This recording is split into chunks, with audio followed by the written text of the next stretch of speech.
And then, late last night, Mr. Speaker, the government snuck out an announcement that it was removing sanctions on Russian oil. So can the Prime Minister explain why oil from Russia is acceptable, but oil from Aberdeen is not? Somewhere today, an offshore worker is staring at a closed rig. He doesn't care about the processology being read from the dispatch box.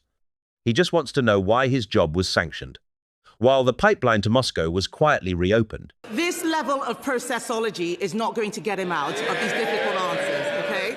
Let me tell him what is going on. Labour are giving money to Russia. Giving money to Russia. When the defensive jargon falls away, the reality left on the table is a pipeline feeding the Kremlin's war chest. The process is the shield. The betrayal is the policy. The fact is, more people are buying Russian oil because British oil isn't being drilled. He's sanctioning British oil, but not Russian oil. And he should be ashamed, Mr. Speaker. He should be ashamed. Sanctioning British oil, protecting Russian oil. When the supply chain starts in Moscow instead of the North Sea, the energy policy is a national security threat. Share this video right now. Subscribe. And bring someone who still thinks this doesn't affect them. Speaker, and I'd like to associate myself with the words of the Prime Minister regarding the tragic death of Lance Bombardier KEIR Sullivan. We send our condolences to her family for this terrible loss. I welcome some of what the Prime Minister has said on fuel duty. Yes, it's still a freeze, but we asked him about this on the 11th of March and the 25th of March, and he said he wasn't going to do it. So thank you for the U-turn. Thank you for the U-turn. Labour MPs are shaking their heads. It would make more sense if they just did what we were doing, because they get there in the end anyway. But, Mr. Speaker, yesterday, Labour MPs voted to ban new British oil and gas licences. Why? Well, Mr. Speaker, in relation to fuel duty, under the plans that we inherited, fuel duty was due to go up by 5% in April. We stopped that, and they voted against it. We're now extending the freeze because of events in the Middle East. And I know the Leader of the Opposition likes to claim responsibility for things that have got literally nothing to do with her. In her mind, she won Eurovision on Saturday and scored the winning goal in the FA Cup final. But she's never takes any responsibility for what they did for 14 long years. Mr. Speaker, in relation to oil and gas is coming out of the North Sea 24/7. It will play an important role for many years to come. We're supporting existing oil and gas fields throughout their lifespan. We made changes actually in November to allow neighbouring fields to be exploited. But families across the UK are fed up with their bills going up and down because of global conflict. The only way to take control is through renewables. Mr. Speaker, we've now consented renewables to power 23 million households. The Leader of the Opposition wants to stick with the old Tory energy policy, which is leaving households exposed to higher bills year after year. Mr. Speaker, what's causing problems for British consumers is the high energy prices, which are caused by his policies. I asked him why they voted for this. He had no answer. So let me make clear what is going on. We are losing 1,000 jobs a month in oil and gas. I asked him about new licences, not about existing drilling. And then, late last night, Mr. Speaker, the government snuck out an announcement that it was removing sanctions on Russian oil. So can the Prime Minister explain why oil from Russia is acceptable, but oil from Aberdeen is not? Well, Mr. Speaker, let me address the sanctions head-on, because we have been united across this House on these issues since the beginning of the conflict. What we announced yesterday was a strong new package of new sanctions, going well beyond existing sanctions. So it's a new package.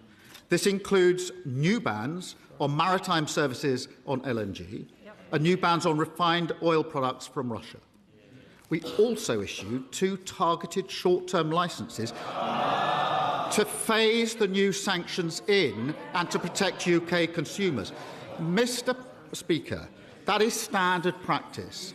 This government has used This government has phased in sanctions in this way before, and the last government used exactly the same technique when they introduced sanctions.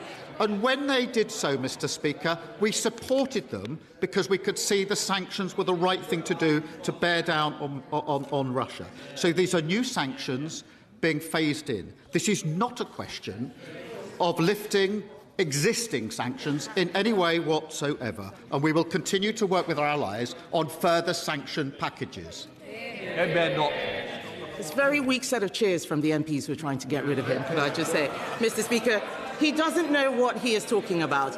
This level of processology is not going to get him out of these difficult answers, OK? Let me tell him what is going on. Labour are giving money to Russia, Reform are taking money from Russia. There's only one party that is standing up to Russia, and that is the Conservative Party. I cannot believe that he's actually saying that he's doing something good on the war in Ukraine. What's he talking about? This morning, Ukraine's sanction chief disagrees with what the Prime Minister's approach is. That's what Ukraine is saying. In March, when the United States eased sanctions on Russia, the Prime Minister said all partners should maintain pressure on Russia and its war chest. The Prime Minister said our sanctions remain, and there is no question about that. What's changed? I really think on an issue of this importance, which is about further sanctions on Russia in relation to Ukraine, it is really important that the position is not misrepresented. Exactly. This is a new package of sanctions. None of the existing sanctions are being lifted in any way. So this is not less pressure on Russia, it is more pressure on Russia. More pressure than there was the day before yesterday, more pressure than there was under the last government. What is happening is that those sanctions are being phased in a way which was used by the last government when they introduced new sanctions. We bothered to do the processology and work out what we were doing and supported it because we could see that it put more pressure on Russia. Similar methods are used by other countries. They are done because of the impact on the market and to protect UK consumers. These are new sanctions putting more pressure on Russia, and I think if she'd done her homework, she'd actually support us on this. Listen to the arrogance of a man cornered by his own logic. He demands applause for phasing in sanctions, while British rigs sit idle and the money flows east. When protecting the consumer requires funding the aggressor, the moral compass hasn't just drifted, it's completely inverted. Mr. Speaker, being patronising is not a substitute for understanding policy. And I've heard this term. Mr. Speaker, I've heard this tone before. This is the same tone he used during the Mandelson scandal, and they were all cheering, and then it turned out that he was wrong. He says that other countries are doing this. The EU is not doing this. Let me make it clear. I know it hurts him to hear it. He is now choosing to buy dirty Russian oil. That money will be used to fund the killing of Ukrainian soldiers. Isn't he ashamed? I really think that to misunderstand and misrepresent what is happening, this is a very serious issue where we're working with others. These are new bans, they're new sanctions, they're new bans on maritime services on LNG as of yesterday. They're new bans on refined oil products from Russia as of yesterday. They are being phased in the same way that previous sanctions regimes have been phased in, exactly in the way the last government did and we have done. Other countries do exactly the same. The EU has its own way of doing it. Australia and Canada have their own way of doing it. And to play party politics on Ukraine, where we have stood firm, and the only people that benefit when we play party politics in here on Russia and Ukraine is Putin. Mr. Speaker, that pompous tone does not cover for the fact that he has got his policy all wrong.